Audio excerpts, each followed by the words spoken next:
Selamat sore untuk adik-adik kelas 8 SMP. Ayo semangat belajar. Ambil segera pulpen dan pensilnya. Siapa tahu nanti ada yang Miss sebutkan tidak sempat ditulis di sini, sambil kalian catat ya. Kita berjumpa lagi dengan Miss Lucy dengan pelajaran IPS ya. Pelajaran IPS itu semua kelas pasti suka karena enak ya kan Dek, belajar tentang sejarah, ekonomi ya kan. Ayo kita mulai pelajaran kita tentang perkembangan kekuasaan Barat di Indonesia. Topik yang kemarin kita sudah belajar tentang latar belakang bangsa Barat datang ke Indonesia. Jadi nanti ini dua Miss ambil bangsa yang memang berpengaruh dengan Indonesia. Yang pertama Belanda, lalu Inggris ya. Makanya Miss pisahkan topiknya sama dengan yang lalu ya.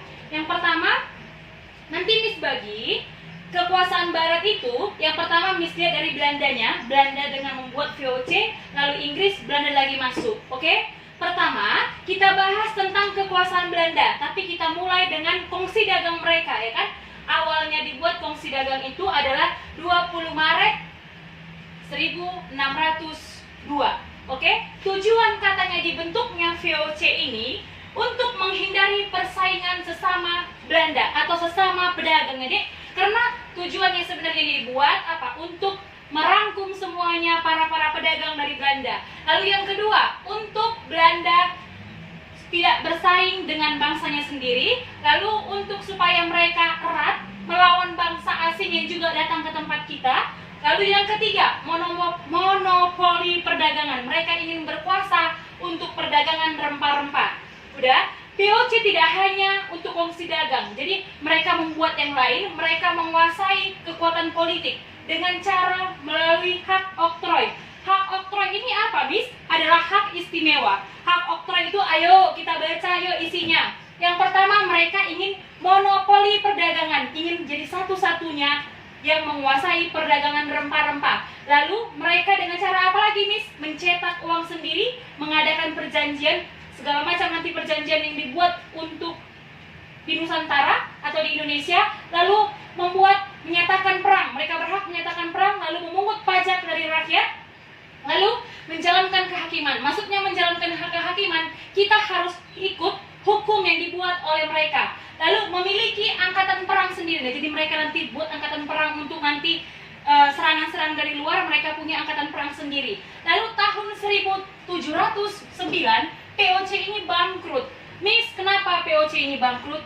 Pertama, alasan pertama adalah Miss buat di sini korupsi. Udah, ini jadi ingat, korupsi ini sudah ada sejak zaman Belanda. Udah, lanjut. Pimpinan Belanda yang pertama ini untuk gubernur jenderalnya adalah Herman William Denles. Nanti ini adalah yang paling berkuasa dan paling keras untuk kerja paksa nantinya. Kita lihat kebijakan-kebijakan Denles di Nusantara ya. Lalu untuk melawan kekuasaan Inggris nanti dia buat khusus kebijakan. Yang pertama, dia membuat namanya kerja paksa. Kerja paksa yang paling terkenal di kebijakan Denles adalah membangun jalan dari Anyer sampai Panarukan. Itu tahu di mana? Di Pulau Jawa. Jadi nanti banyak korban rakyat atau rakyat Nusantara yang korban gara-gara membuat atau membangun jalan dari Anyer sampai Panarukan. Miss, masih ada jalannya, masih ada sampai sekarang dipakai oleh Indonesia. Lalu yang kedua, mengeluarkan uang kertas ya, tadi uang kertas sendiri kan. Lalu dia menyuruh rakyat agar menanam kopi, ini tanaman wajib ya, menanam kopi untuk diekspor ke negara-negara mereka. Lalu Denles digantikan oleh Jenderal Johnson. Nanti Jenderal Johnson ini gak lama karena Inggris datang. Inggris masuk 1811 ya. Lalu kalahlah mereka, dibuatlah perjanjian Tuntang. Ini tadi kebijakan Denles. Denles itu nanti digantikan oleh Jenderal Johnson. Jenderal Johnson ini berkuasa di Nusantara hanya sebentar karena langsung datang si Inggris ke Indonesia atau ke Nusantara ya Dek. Datangnya itu tahun 1811, Belanda kalah, lalu keluarlah perjanjian Tuntang. Perjanjian Tuntang ini isinya adalah Belanda harus menyerahkan kekuasaannya seluruhnya, tanah-tanahnya, pemerintahannya kepada Inggris. Lalu masuklah kita ke kekuasaan Inggris. Kekuasaan Inggris ini dipimpin oleh Thomas Stamford Raffles. Namanya tidak asing, sama seperti nama bunga, ya kan? Kekuasaan dia dari tahun 1811 sampai 1816. Lalu kebijakan Raffles Place ini nanti melarang kerja paksa, melarang kebijakan si Daunless ini tadi ya dek. Lalu dia membuat kebijakan lagi, sistem sewa tanah. Rakyat harus menyewa tanah kepada pemerintahan mereka. Lalu setelah disewa, mereka harus bayar yang namanya pajak juga, ya kan? Bayar pajak. Udah tanahnya, harus sewa lagi, bayar pajak lagi. Lalu si Raffles membuat buku namanya History of Java, itu tentang bunga Rafflesia arnoldi. Ya, walaupun penemuan Rafflesia arnoldi bukan dia, tapi nanti diambil nama ini dari nama dia, si Raffles dan si Arnold penemunya. Lalu merintis berdirinya Kebun Raya Bogor, di tempat tanaman nantinya ya dek. Lalu membagi Pulau Jawa menjadi 16 keresidenan. Lalu tahun 1816 Inggris kalah, lalu datanglah Belanda. Oke, kita kembali ke sini. Kembalinya kekuasaan Belanda ke Nusantara dipimpin oleh J. Van den Bosch, atau lebih sering dibilang Van den Bosch.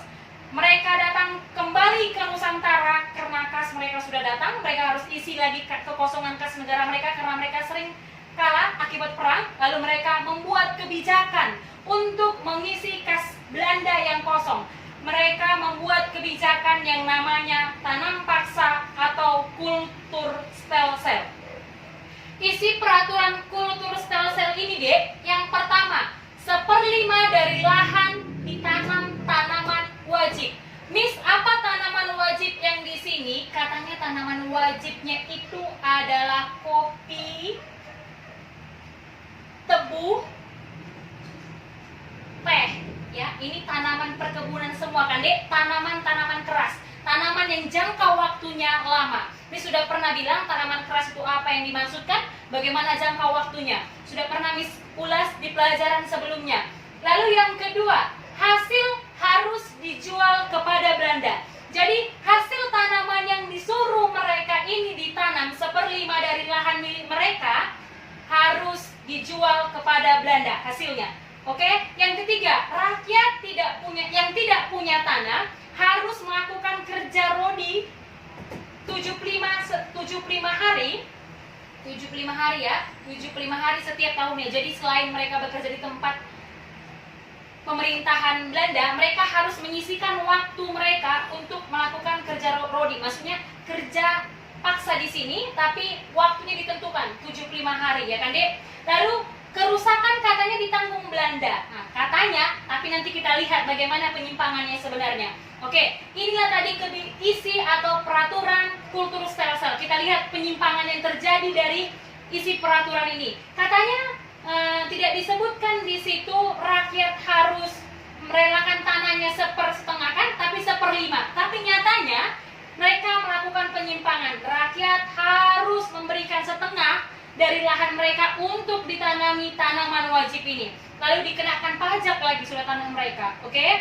Udah, setelah itu inilah penyimpangannya dari isi Kulturstelsel, inilah penyimpangannya. Tapi dia katanya ada dampak positifnya ya. Kok ada ya? Padahal penjajahan ya kan, Dek? Ada dampak positifnya. Katanya rakyat pada saat itu mengetahui jenis tanaman baru ya. Kopi, teh itu ya kan. Dulu yang sering ditanam itu padi, jagung, ubi yang lebih sering ditanam, tapi setelah masuk mereka, rakyat jadi lebih tahu tanaman-tanaman yang lain. Lalu, Miss, apalagi cara menanamnya? Cara menanamnya, pupuk-pupuk apa saja, mereka tahu dari pemerintahan Belanda ini. Itulah katanya dampak positifnya ya, Dek. Oke. Setelah ini, tidak ada lagi nanti, kebijakan ini akan dihapus setelah muncullah dianya Undang-Undang Agraria. Tahun 1870, tanam paksa ini dihapus, digantikan dengan politik pintu terbuka. Ini ada dalam Undang-Undang Agraria. Miss, apa itu Undang-Undang Agraria? Intinya berhubungan dengan pertanian dan perkebunan yang berhubungan dengan tanah di Nusantara. Tahun 1870 mengatur kepemilikan tanah pribumi. Kalau dulu kan ini kesuka hati mereka nih.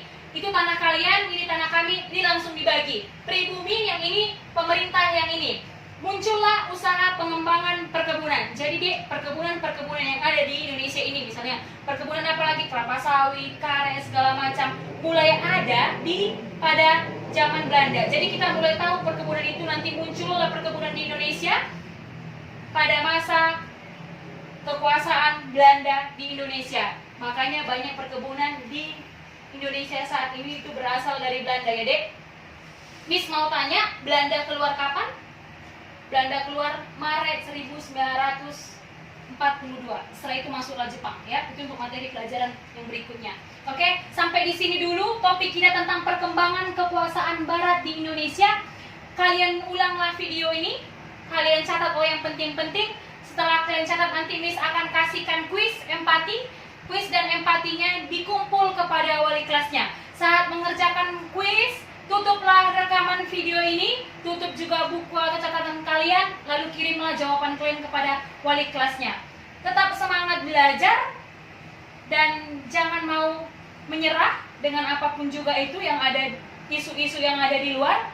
Tetap semangat, siswa Iji.